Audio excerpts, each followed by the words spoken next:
Hi everyone, I'm Cheryl and welcome to the Sewing Room channel. I've got a really easy and simple project for you to do, and that's making these fabric storage containers.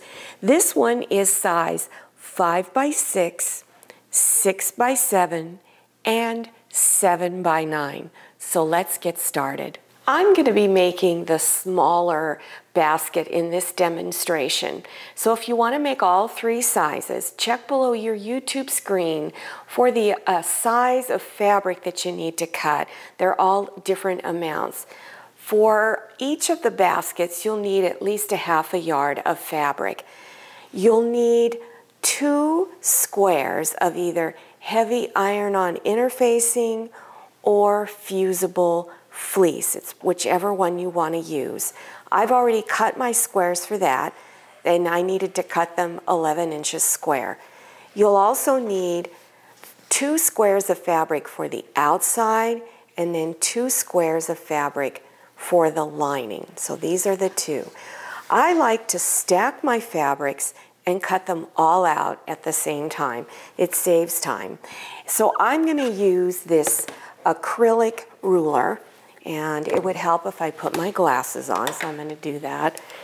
So I'm going to center my ruler inside of the raw edges of the fabric, and I'm going to show you how to cut a square. So you just cut across this way, and then you're going to go across this way.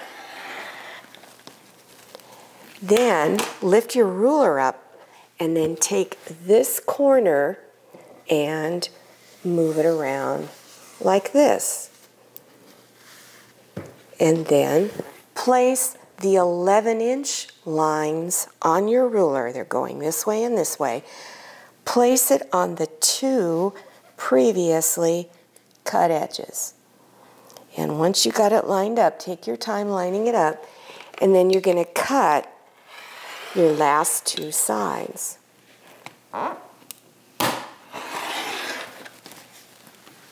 This is my fabric for the outside of the bag. On the back side of both pieces, you want to place your fusible interfacing or your fusible fleece and put it on the back side. Follow package instructions for putting on. It's a very simple process. Then you're going to bring both pieces of fabric together and place a few pins on 3 sides. And then on the 2 lower corners here, you're going to draw a square that is 2.5 inches. So the easiest way that I do it is to take a square ruler, and I will place the 2.5-inch lines on my ruler on the raw edge of the fabric, and then draw a line. Then you would go ahead and just cut these both these squares out. After you've got them cut, then stitch a 1/2-inch seam along this edge, and this edge. Then take your lining and do the same thing. Cut it the exact same way. Then on both pieces, press your seams open. Now to stitch the corners closed, you want to grab these 2 corners here and pull it apart to where you bring the seam on the side and the seam on the bottom together. And you line it up, and you're going to place pins. Then pin it across and stitch a 1/2-inch seam right along there so that it should look like this. So you do it at both corners on the fabric for the outside, and then make sure you do it on both lower corners on the lining. Take the lining side and turn it to where the pretty side is out. So you're turning it front side out, right side out. Poke out your corners, the 4 corners at the bottom, and then take the fabric that's your outside fabric, place the lining on the inside. Bring your seams together first and place pins to hold, and then continue pinning around. Then you want to leave an area that you're not going to stitch over. So I've got 1 pin on one side of the opening, but 2 pins on the other side. So I'm going to start at 1 pin and then stitch around.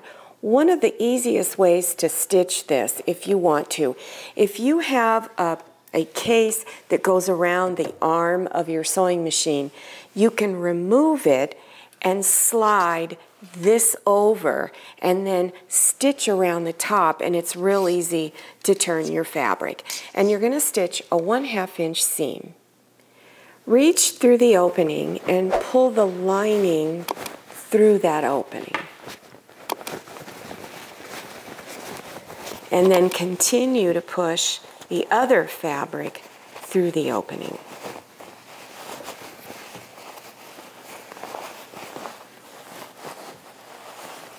Reach back in through the opening and poke at all 4 corners.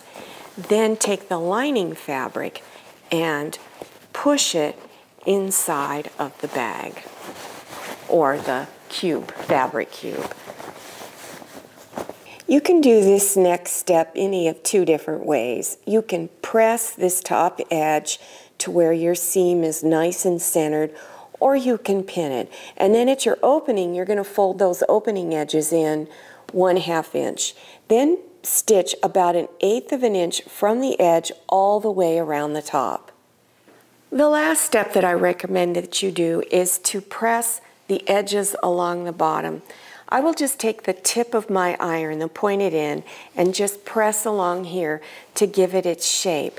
Then I'll fold it at the corners or along the sides, and then again using the tip of the iron, pressing it along there.